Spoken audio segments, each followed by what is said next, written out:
नमस्कार प्यारे साथियों, स्वागत है आपका हमारे YouTube चैनल जिसका नाम है यूनिक नॉलेज। तो दोस्तों, कुछ दिन पहले मैंने एक पोस्ट डाली थी कि हम एक लाइव इंटरव्यू लेंगे। लाइव तो नहीं है लेकिन ये इंटरव्यू ज़रूर है और ये वीडियो आप सभी लोगों के लिए बहुत ही मोटिवेशनल साबित होने वाली है, क्योंकि बहुत से लोग ऐसे हैं जो अभी स्कूल कॉलेज करके पास आउट हो चुके हैं और अपकमिंग एग्ज़ाम की तैयारी कर रहे हैं। उन्हें लगता है कि शायद पहले अटैम्प्ट में हम लोगों का नहीं होगा, हम लोगों को अभी बहुत सारी नॉलेज गेन करनी है, पढ़ाई करनी है। एक आधी बार हम पहले पेपर दे के देखेंगे, उसके बाद हमको लगता है कि हाँ, जब हमने एक आधी बार पेपर दे दिया उसके बाद हमें लगता है कि हाँ, अब हमें समझ आया है, तो उसके बाद आप शायद आपको लगता होगा कि आप क्वालिफाई कर जाओगे। लेकिन आज आप सभी लोगों के सामने एक ऐसा उदाहरण लेकर आई हूँ जिनका नाम है संस्कृति शर्मा। ये हमारे साथ ही 2022-23 बैच में एचपी पुलिस कांस्टेबल में पास आउट हुए हैं और अच्छी बात ये है दोस्तों कि इन्होंने अपने पहले अटैम्प्ट में ही एचपी पुलिस को क्वालिफाई किया और अभी ये बहुत कम उम्र के हैं, लगभग कितने 21 हुई है अभी इस मंथ। तो दोस्तों इनकी उम्र 21 साल है, वो भी इसी साल 21 साल के हुए हैं। लगभग इन्होंने 20 साल की उम्र में एचपी पुलिस का जो एग्ज़ाम है वो क्रैक करके ट्रेनिंग पूरी कर ली है। 20 साल की उम्र में ये नौकरी लग चुके हैं, सरकारी नौकरी। तो दोस्तों ये आप लोगों के लिए एक बहुत बड़ी मोटिवेशनल वीडियो होने वाली है, तो वीडियो में एंड तक बने रहें। तो सबसे पहले स्वागत करते हैं संस्कृति शर्मा आपका इस वीडियो में। तो आज आप हमारे व्यूअर्स को, हमारे दर्शकों को, हमारे एग्ज़ाम की तैयारी करने वाले सभी स्टूडेंट्स को आप बताएं कि आपने किस तरह से तैयारी की और अपनी तैयारी में आपने क्या क्या चीज़ों को फेस किया है। क्योंकि बहुत सारे लोग ये चीज़ भी बोलते हैं कि पुलिस की नौकरी ठीक नहीं है या तुम नहीं कर पाओगी, क्योंकि हर चीज़ से लेकर फिजिकल से लेकर हर चीज़, पढ़ाई तक का जो भी आपकी लाइफ में स्ट्रगल रहा वो आप हमारे व्यूअर्स को बताएं। सबसे पहले मेरा नाम संस्कृति शर्मा है। जब मैंने पुलिस का एग्ज़ाम क्रैक किया था तब मेरी एज 19 ईयर थी और तब मतलब मैंने 17 ईयर से लेके तैयारी शुरू कर दी थी। आप क्या सबसे पहले पुलिस की तैयारी कर रहे थे या किसी और नहीं, एग्जाम नॉर्मल की? एग्ज़ाम की। मेरे को ऐसा लगता है कि आपको पहले नॉर्मल पढ़ना चाहिए, जनरल जैसे 3 मंथ तक आप नॉर्मल पढ़ो, फिर हर एक एग्ज़ाम का एक पैटर्न होता है, सब एग्ज़ाम का अलग अलग पैटर्न होता है। तो पहले आप उस पैटर्न को देखिए, फिर जाके तैयारी शुरू कर दीजिए। पहले नॉर्मल पढ़िए, मेरे हिसाब से जनरल बोलते हैं जिसको। अच्छा, तो जब आप 17 साल की थी उस वक्त शायद कुछ लोग स्कूल में या कॉलेज में होते हैं, तो आप भी स्कूल या कॉलेज में होंगे? मैंने स्कूल मतलब करंटली 12th की थी। ओके, तो आपको मतलब आपने क्या पढ़ना शुरू किया, कौन सी किताबें आपने पढ़नी शुरू की जो आप बोल रहे हो कि सबसे पहले मैंने अपना बेसिक या जीके कुछ इस तरह का आपने क्लियर करना शुरू किया होगा? मैंने ना कोचिंग भी लिया है लगभग 5 मंथ के लिए बेसिक्स इंस्टीट्यूट में। उन्होंने मेरे को एक वे दिया, मतलब मेरे को पता लगा कि कैसे पढ़ना है। फिर लॉकडाउन वगैरह लग गया, फिर मैं घर आ गई ना, जैसे फिर मैंने ऑनलाइन पढ़ना शुरू किया। ज़रूरी नहीं है कि आप कोचिंग में जाके पढ़ो, आपको पढ़ना खुद ही है और आपकी मोटिवेशन भी आपके अंदर से ही आएगी। आपको सबसे पहले ये पता होना चाहिए कि आप पढ़ क्यों रहे हो, मतलब आपको उस एग्ज़ाम को क्रैक क्यों करना है। हाँ, मतलब एक गोल होना चाहिए कि अगर मुझे ये करना है तो क्यों करना है, क्या रीज़न है कि मुझे एक नौकरी चाहिए। कुछ लोगों को होता है कि हाँ हमारे को वर्दी चाहिए, और कुछ लोगों की होती है घर की जिम्मेदारी की हाँ हम लोगों के ऊपर जिम्मेदारी है, हम लोगों को अपने घर की फाइनेंशियल कंडीशन को ठीक करना है। तो आपके साथ क्या था, आपका मोटिवेशन क्या था कि किस लक्ष्य से आप आगे पढ़ाई करना चाह रही थी कि और नौकरी लगना चाह रहे थे? सबको मतलब फाइनेंशियली इंडिपेंडेंट होना सबसे ज़रूरी है और मेरे पापा मेरे को इसके लिए बहुत ज़्यादा मोटिवेट करते थे कि अपने पाँव पे सेल्फ इंडिपेंडेंट होना बहुत ज़रूरी है। कि एक लड़की अगर सेल्फ इंडिपेंडेंट होएगी तो बहुत अच्छा लगेगा। मैं पहली लड़की अपने गांव की जो मतलब नौकरी में लगी हूँ। वाह, ये मेरे लिए अच्छी बात बहुत है। मतलब ब्लेसिंग है गॉड की ना ये। तो मेरे को बहुत अच्छा भी फील होता है। ऊपर से पुलिस की नौकरी बहुत अच्छी नौकरी, मेरे को बहुत कुछ सीखने को मिला है। मानती हूँ फाइनेंशियली सबकी कंडीशन एक जैसी नहीं होती, पर आजकल फ़ोन तो सभी के पास है। अगर कोई चाहे ना तो मतलब सब कुछ कर सकता है। अगर वो चाहता है कि हाँ मेरे को पढ़ना है तो वो पढ़ेगा, उसके अंदर से मतलब वो हाँ, आनी चाहिए, वो जुनून बोलते हैं जिसको। हाँ, वो लोग जुनून पढ़ाई के लिए और अपने लक्ष्य को प्राप्त करने के लिए आपके अंदर एक जुनून होना चाहिए। और बहुत से लोग ऐसे भी उनके अंदर वो जुनून है, उनको लगता है कि वो कर जाएंगे, लेकिन कहीं ना कहीं वो कभी ना कभी डीमोटिवेट ज़रूर हो जाते हैं। आपके साथ भी ऐसा हुआ कि मैं आप? बहुत बार डिमोटिवेट होती थी। मतलब मेरे से मतलब ऐसा होता था ना, कई बार टाइम टेबल फॉलो नहीं हो पाना, सबसे बड़ी दिक्कत होती है ये। तो मेरे को ऐसा होता है बीच बीच में चेंजेस कीजिए आप ना, उसमें आप पक जाते हैं एक चीज़ पढ़ के हाँ, ये आप। चीज़ मैंने भी अपने साथ की थी कि मतलब जो मेरा टाइम टेबल है, बहुत सारे लोग पूछते कि दीदी आप कब पढ़ाई करते थे, आपका क्या टाइम टेबल था। तो मैंने बहुत बार अपने टाइम टेबल को चेंज किया, क्योंकि हम अगर रेगुलर किसी चीज़ को करते हैं तो हम कहीं ना कहीं उस चीज़ से बोर होने लग जाते हैं। तो अपने दिन का जो मैक्सिमम फ्री टाइम होता था, ऐसा नहीं था कि हम पूरा दिन पढ़ाई करते थे। 3 घंटे सुबह पढ़ लिए, 2 घंटे दिन में पढ़ लिए, 3 घंटे शाम को पढ़ लिए। तो इस तरह करके 5-6 घंटे की पढ़ाई हो जाती थी और बीच में आपका और चीज़ और एक्टिविटीज़ भी हो जाती थी। तो अपने टाइम टेबल को चेंज करते रहा करो। और सबसे ज़रूरी, हर एक एग्ज़ाम को क्रैक करने के लिए रिवीजन सबसे ज़रूरी पार्ट है। रिवीजन सबसे ज़रूरी है। आप हफ्ते में 1-2 बार मतलब हफ्ते में पढ़ा, लास्ट के 2 डेज़ में आप उसको रिवाइज कर लीजिए। हाँ, क्योंकि बहुत सारे दर्शक ये भी बोलते हैं कि दीदी हम पढ़ते तो बहुत है लेकिन हम भूल जाते हैं, हम लोगों को याद ही नहीं रहता।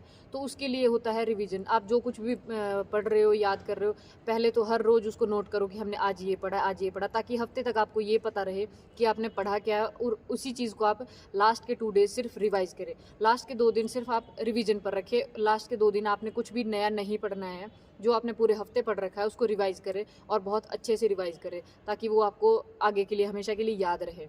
हाँ, और कई बार ऐसा होता है कि हमें याद नहीं रहा, और हमें ना ऐसा हो जाता है कि हम भूल गए, और फिर हमें डीमोटिवेट फील होने लग जाता है। कुछ नहीं, आप दोबारा से पढ़िए, वापस से हो जाएगा। हाँ, जब भी आपको ऐसा लगे ना कि डीमोटिवेट तभी इंसान होता है जब उसको ऐसा लगता है कि मैंने इस चीज़ को पढ़ा था और उसके बावजूद मैं इसको भूल गया हूँ, या मेरे को ये याद ही नहीं हो रहा है, या इसको मैं नहीं समझ पा रहा हूँ। तो सबसे पहले उस वीकनेस को अपनी स्ट्रेंथ बनाए, उसको दोबारा पढ़े, दोबारा याद करे, दोबारा पढ़े, दोबारा याद करे।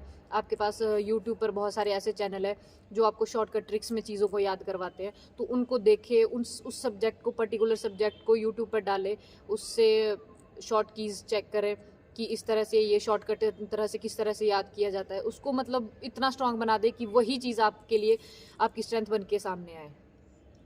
और इसके अलावा जो आपका ग्राउंड है, ग्राउंड से लेकर पढ़ाई से आपने कहाँ से पढ़ाई की है संस्कृत विषय? मैंने ऑनलाइन में बेसिकली पढ़ाई की है।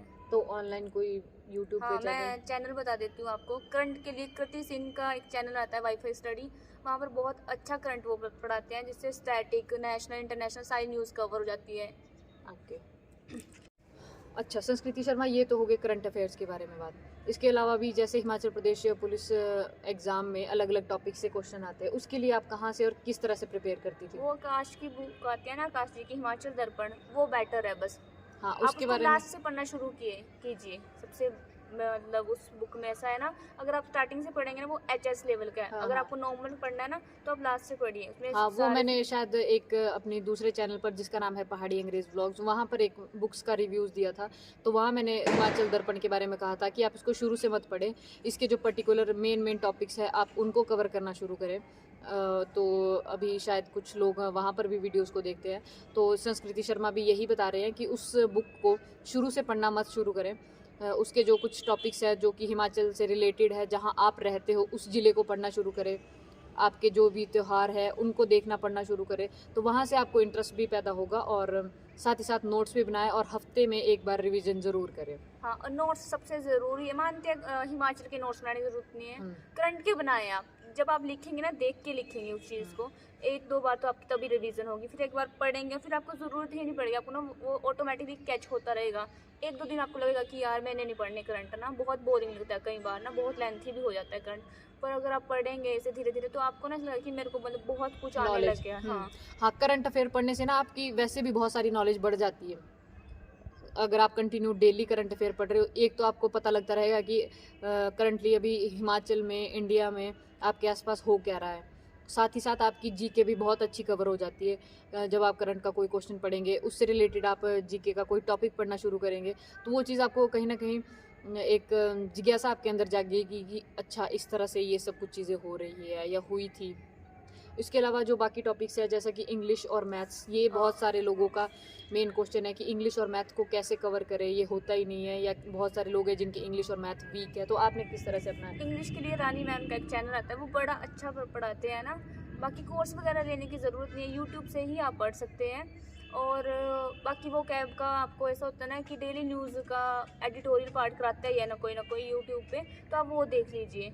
अच्छा, मतलब आपने पूरी पढ़ाई यूट्यूब से ही कर रखी है? हाँ। और कोई बैच भी नहीं लिया था? नहीं, कोई बैच नहीं। तो दोस्तों, संस्कृति शर्मा ने भी अपनी पूरी पढ़ाई यूट्यूब पर कर रखी है, इन्होंने कोई बैच भी नहीं लिया था। तो मतलब आप हाँ कर सकते हो, अगर आपके पास अच्छे से चैनल आप ढूंढ कर निकाल लें और डेली उनसे पढ़ें, और पढ़ने के साथ साथ उनके नोट्स भी बना लें। और एक बात, यूट्यूब से आप पढ़ें पर प्रैक्टिस बुक से ही करें। मतलब अगर आपने नाउन का चैप्टर पढ़ा है इंग्लिश में तो आप प्रैक्टिस कीजिए, हर एक वेबसाइट उठाइए अगर ऐसा है गूगल से, तो उस नाउन के चैप्टर के क्वेश्चन निकालिए कॉम्पिटेटिव एग्जाम के, हर एक कॉम्पिटेटिव एग्जाम के, और फिर उसको कवर कीजिए। आपको नहीं आ रहा, आप देखिए कि क्यों नहीं आ रहा, क्या चीज़ थी, क्या रीज़न है, तो आपका ऑटोमेटिकली आप 1-2 बार करेंगे तो वही प्रॉब्लम्स आती है एग्जाम में, इससे बाहर कहीं नहीं आता पुलिस में। क्योंकि पुलिस का जो एग्ज़ाम है दोस्तों वो +2 लेवल का होता है, तो आप इसके लिए प्रीवियस ईयर एग्ज़ाम निकाल सकते हैं। HP पुलिस के लगभग 10 साल के पुराने पेपर निकालो और उनको एनालाइज करो कि इसमें किस तरह के क्वेश्चन आ रखे हैं। ये क्वेश्चन पेपर आपको यूट्यूब पे भी मिल जाएंगे और गूगल पर सर्च करने पे भी मिल जाएंगे।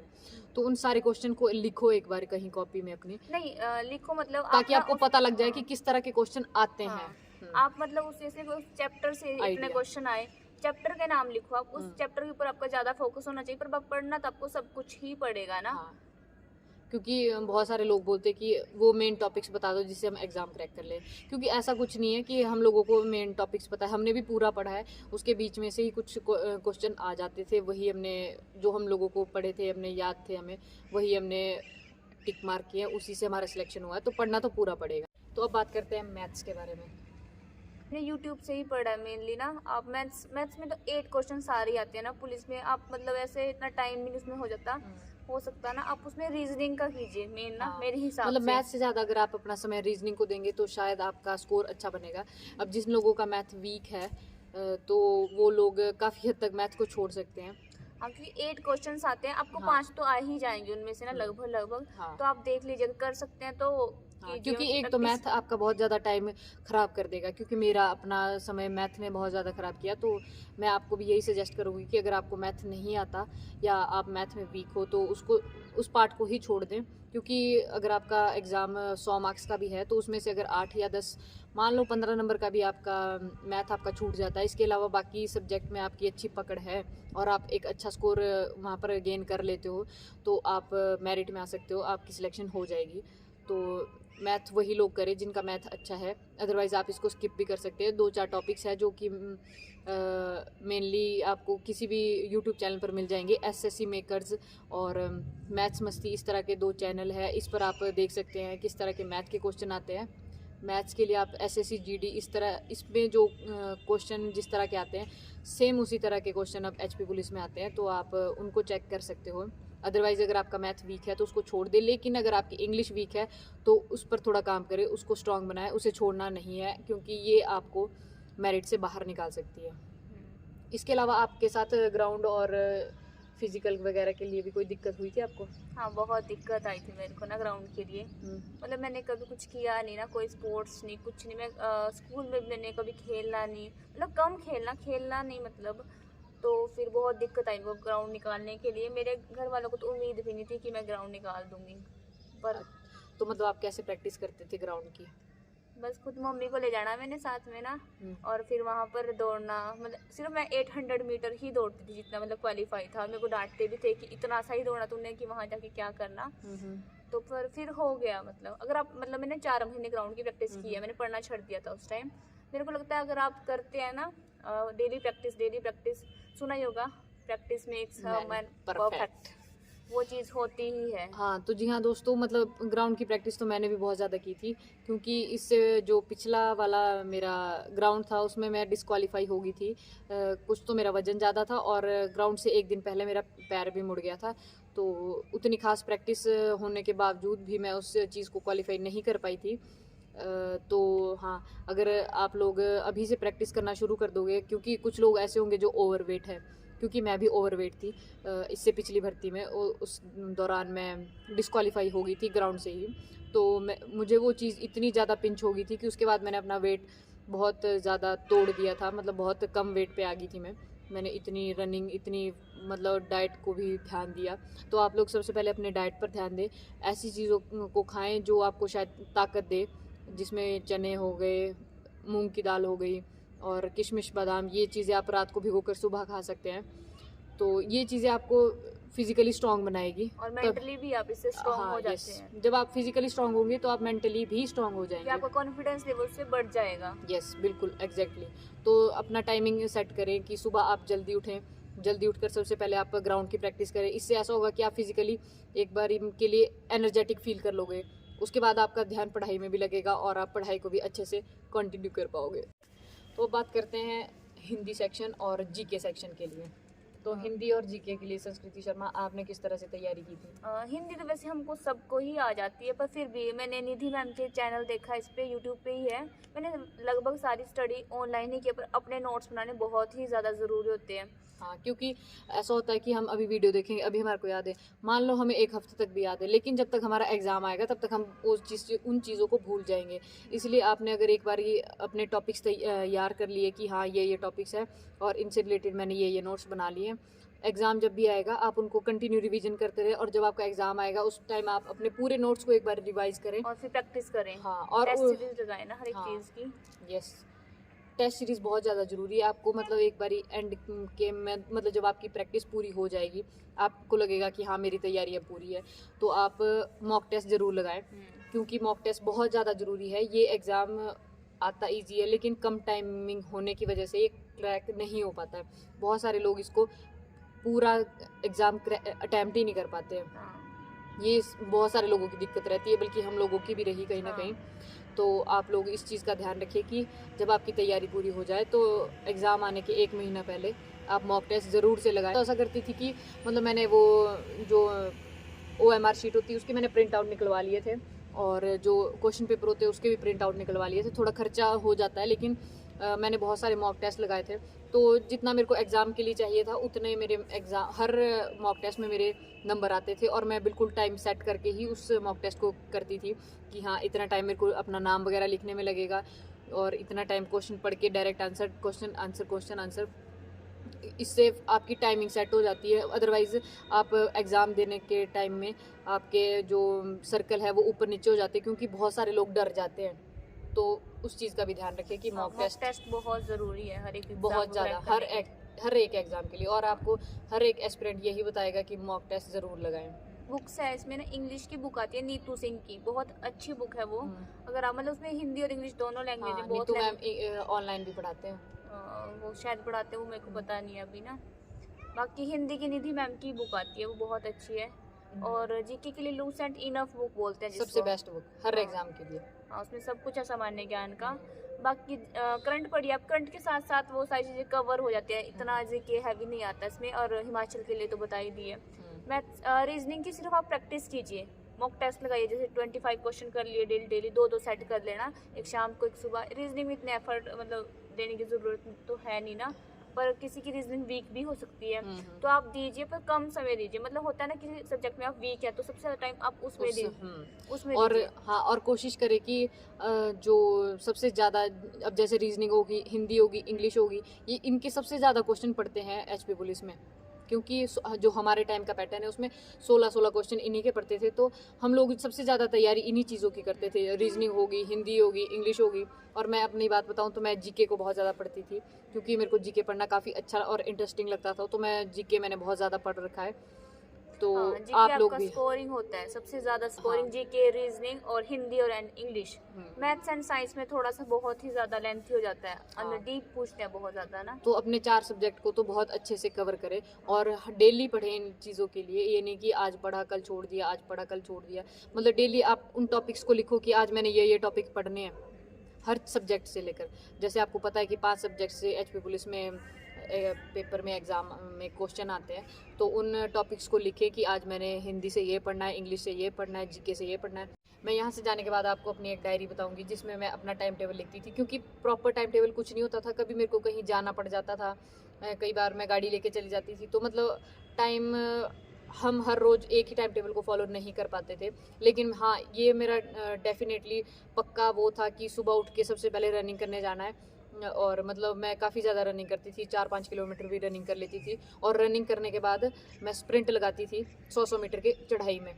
उससे क्या होता है, उससे आपकी ना हाई जंप और लॉन्ग जंप के लिए आपको स्टेमिना बूस्ट होता है आपके अंदर। जैसे कई लोग बोलते हैं ना कि दीदी रनिंग तो हो जाती है लेकिन हाई जंप और लॉन्ग जंप नहीं होता है। देखो, रनिंग के लिए जो टाइमिंग होता है HP पुलिस में वो बहुत कम होता है, मतलब आप आराम से रनिंग क्लियर कर लोगे।